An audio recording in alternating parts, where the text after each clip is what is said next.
Hi everyone, welcome to Southeast Mk2's. As you can see, the engine is out, but we've got a lot of rubbish in here. The battery tray is a little bit crusty.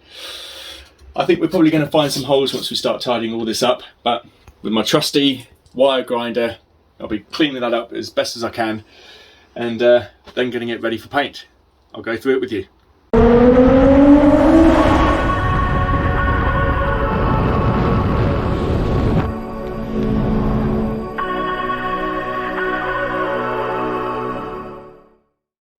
When stripping the car down, I didn't initially think that the chassis legs were in too bad a condition.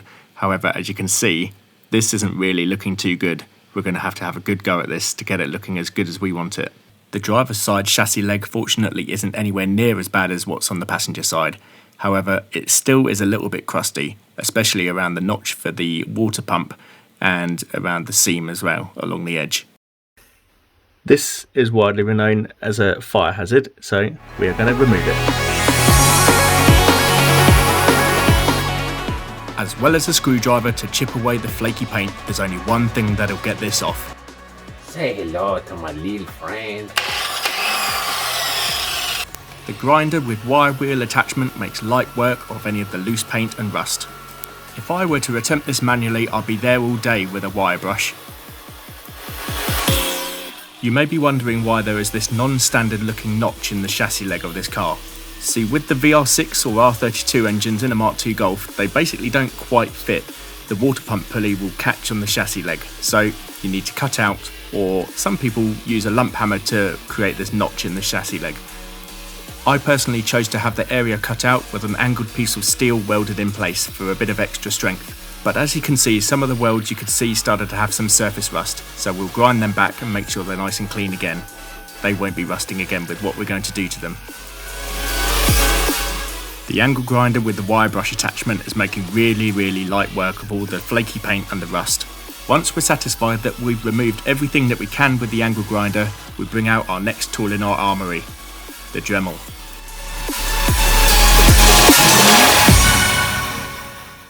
This is absolutely ideal for getting into all the nooks and crannies that the angle grinder can't get into. It will remove every bit of rust from all of these tight spaces.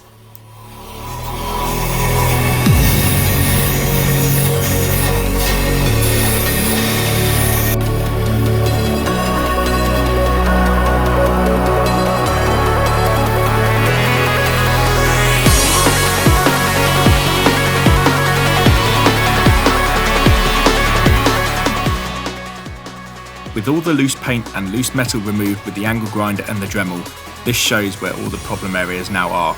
These areas are clearly identifiable by the fact we've gone through to bare metal. These bits we'll use rust converter to treat. Typically these areas are around drain holes or around the seams. Here we have our rust converter poured into a cap and a brush. The rust converter is applied to the bare metal areas and areas where there's slight surface rust. After 20 minutes or so, these areas where the rust converter was in direct contact with bare metal, it starts to go black. This is where, as people use the term, it has killed the rust. Looking forward to doing that one next. Ta-da! It was now my time to tackle the battery tray side. That is looking good.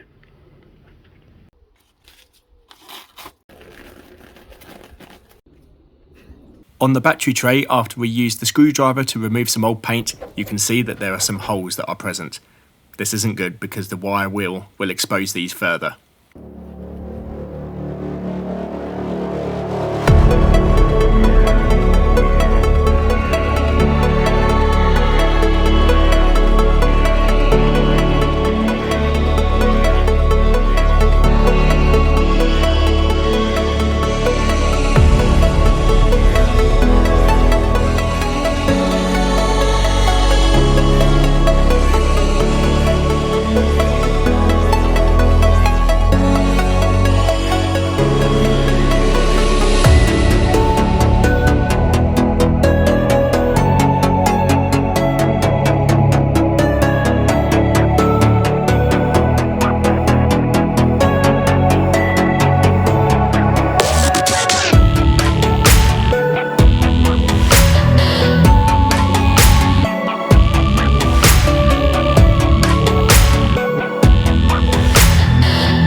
predicted. The wire wheel has caused a couple of extra holes just where I was getting rid of the rust. Obviously that metal is just so thin it didn't take a lot to blow through. Unfortunately I don't have any welding equipment at my house, so I'm going to fit the battery back on. Once the engine's back in, I'll take it to a friend's house and we'll weld a new battery tray on there. I'll have a go myself because, well, got to learn somewhere, haven't we?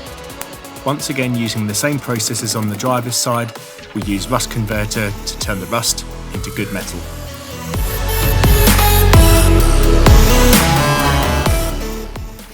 Using some quite abrasive sandpaper, we're using 180 grit. We sand all the areas that are going to require paint. This gives all the areas a key for the paint to stick on.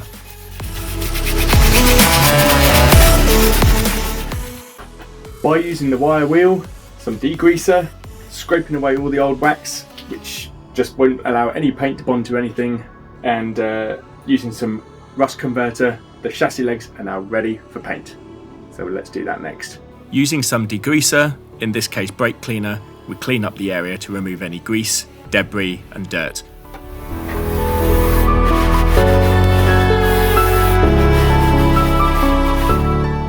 So here we have some Epoxy Mastic, and it is in two parts, and what we've got is a yogurt pop, a certain crunchy corner variety, and we have mixed it 50-50 with the paint and the hardener, and these two handy little bits come perfectly sized really. So got those two bits, put them in the pot, mix it all together, and now wait 10 minutes.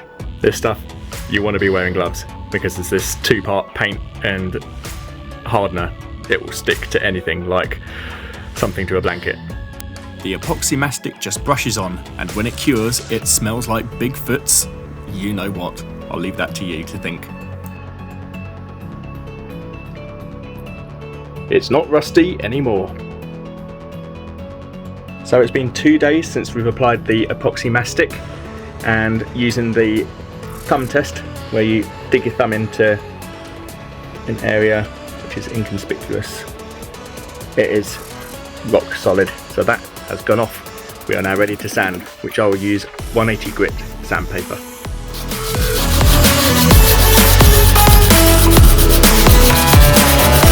So all I'm doing is I'm just taking off the brush marks basically, leaving a smoother finish, but with a key to be able to put the first coat of etch primer on.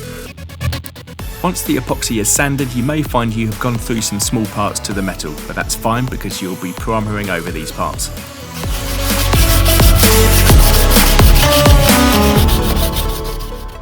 With both chassis legs sanded using 180 grit sandpaper, just wipe down the area using a damp cloth to get rid of all the dust. To start with, I use etch primer.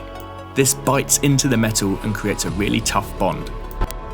After about 20 minutes, the etch primer will have cured, and I then finish this up with 2 coats of high build primer. Where possible, after the second coat, leave it for 24 hours to cure using the thumbnail test like you do with the Epoxy Mastic. So what I've now done is I've dusted the area with what we call guide paint, where it is just a very light dusting of the black, and I'm just going to sand that off, and so that when there's no more paint showing, that shows that the area is sanded. Let's go. And I'm going to be using 600 wet and dry. Once the area has been sanded using 600 grit wet and dry, wipe the area off using a damp cloth, as before. You should now be left with the perfect key to apply the top coat.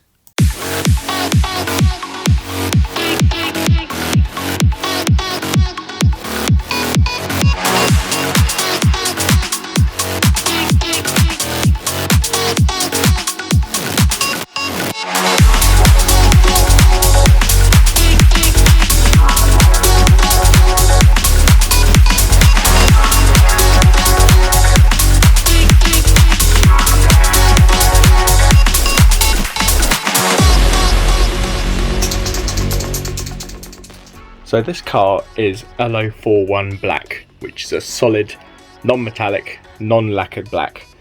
When I resprayed the chassis legs, I had to use 2 cans for the coverage, and the first can, which I ordered a little bit earlier on, was Allo 41 black, so I applied it. About 1.5 coats it ended up as.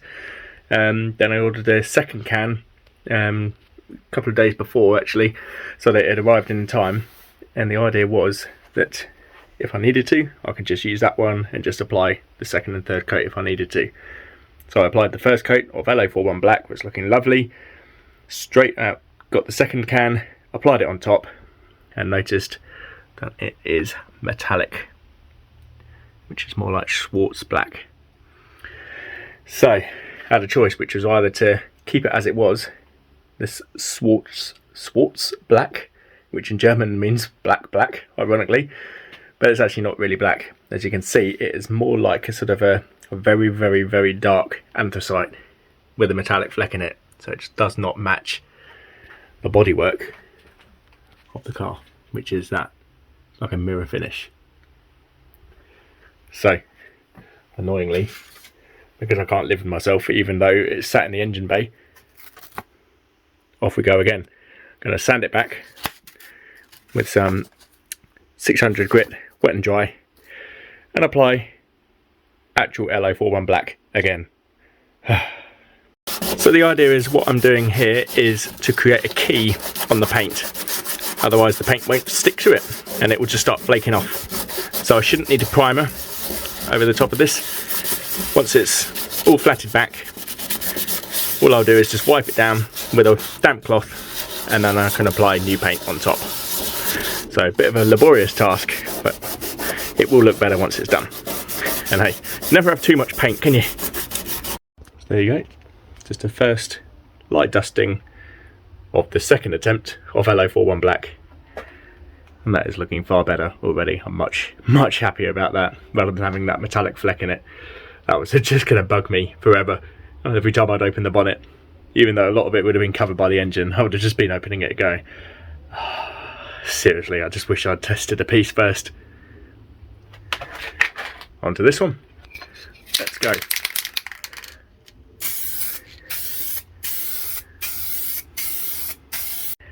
Now that's the third coat of LA41 black on. Now I don't want to blow my own trumpet, but how good does that look? That is 100 times better than, well, 1, rusty brown, and 2, when I accidentally sprayed it metallic black, which is more like a very, very dark anthracite. That would have just driven me mad over the time. And oh, look at that. It's like liquid metal. Yes, there's a hole there. That will be cut out at some point in the future. Look at that. You can even see my reflection. Ooh. As I'd say, straight out the gun. You know? Straight out the 1-pack spray can. Not bad for an effort in the garage, I'd say. So there's 3 coats of LA41 black on here at the moment. Yeah, that's looking quite good. It's got a nice shine to it, which I'm really pleased with how that's come out. There are some brush marks from where we applied the epoxy mastic, and maybe could have gone to town more with sanding it back. However, because it's in a, you know, an area which isn't so much of an issue with regards to how the finish is, unless I'm going for the smooth bay look. You know, you've got all the seam sealer and stuff, which is still around the turrets and everything from factory. I wasn't overly worried. But what I'm going to do is just to give it a bit of extra protection, because it is an area of high traffic, if you like, if you're doing work on the car. Type a little bit of lacquer. Probably won't make much difference to the appearance. It might give it a little bit of an extra shine perhaps, or some people may say it may even dull it a little bit. But I think just to try and protect the paint, I'm going to give a little bit of lacquer on there. Let's show you. Just needs 1 coat, and just quite liberally applied. Not enough so that it runs though, and that should be good to go.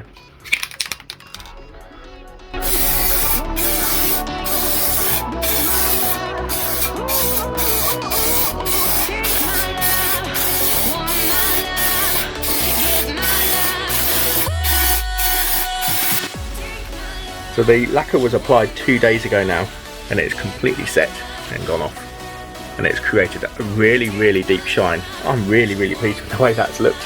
I was not expecting that. I thought in fact it might dull the paint, but what it's done is it's created a nice protective layer for when we do go to refit the engine and then do future maintenance on it.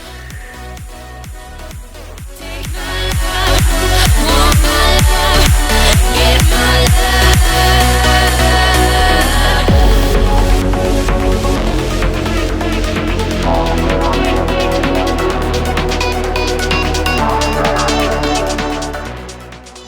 engine bay painted, there's only one thing left to do. That's rebuild the engine and then refit it. Stay tuned on Southeast Mark IIs to watch these updates. Thanks for watching.